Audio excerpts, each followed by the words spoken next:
je préfère parler de dictature des ultra-riches. C'est-à-dire que toutes les règles sont faites dans leur intérêt.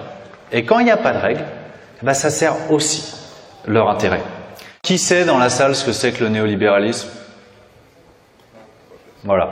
Donc c'est bien pour ça que c'est vraiment un mot qui n'a aucun sens.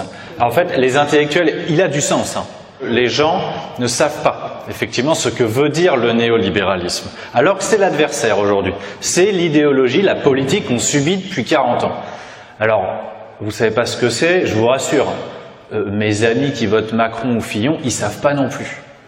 Et ils me disent, bah François, dans le néolibéralisme, il y a libéral, il y a liberté du coup. Bon, la liberté c'est quand même vachement mieux que la prison. Donc ça doit être quand même un truc super. Bon, en fait, c'est pas tout à fait ça.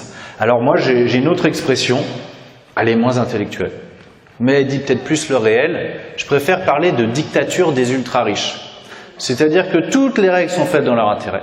Et quand il n'y a pas de règles, ben ça sert aussi leur intérêt. Moi, j'ai des chiffres, en revanche, qui ne sont pas du tout bidons, hein, sur les ultra-riches. Vous avez Challenge, pas tout à fait, vous voyez, le journal le plus bolchevique, communiste, etc. Il vous dit, en 1996, les 500 familles les plus fortunées de France, elles comptaient pour 6,7% dans le PIB français. En 2017, elles sont passées à 25%. En 2018, elles sont passées à 30%. Alors moi, la question qui me vient spontanément, c'est de me dire, mais est-ce que ces 500 familles les plus riches étaient malheureuses en 1996 ? Voilà où il est passé l'argent.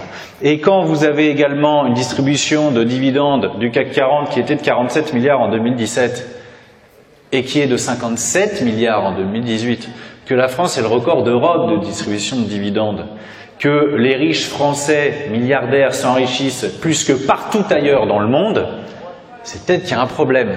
Il ne faut pas nous expliquer qu'on est en démocratie. Ça n'est pas possible. Et pour une raison très simple, c'est qu'on nous a retiré en fait tous les leviers de la démocratie, tous les leviers en fait de la souveraineté, avec les délégations de souveraineté qui ont été faites par la France à l'Union européenne. Et on a fixé en fait une politique économique dans les traités. Et d'ailleurs, Jean-Claude Juncker, qui était encore il y a peu, ou qui l'est peut-être encore si la passation s'est pas faite, le président de la Commission européenne, je rappelle qu'il est l'ancien Premier ministre du Luxembourg qui pendant des années a organisé l'évasion fiscale, et il nous a dit, au moins ces gens-là ils se cachent même plus, il vous dit, il n'y a pas de choix démocratique contre les traités européens.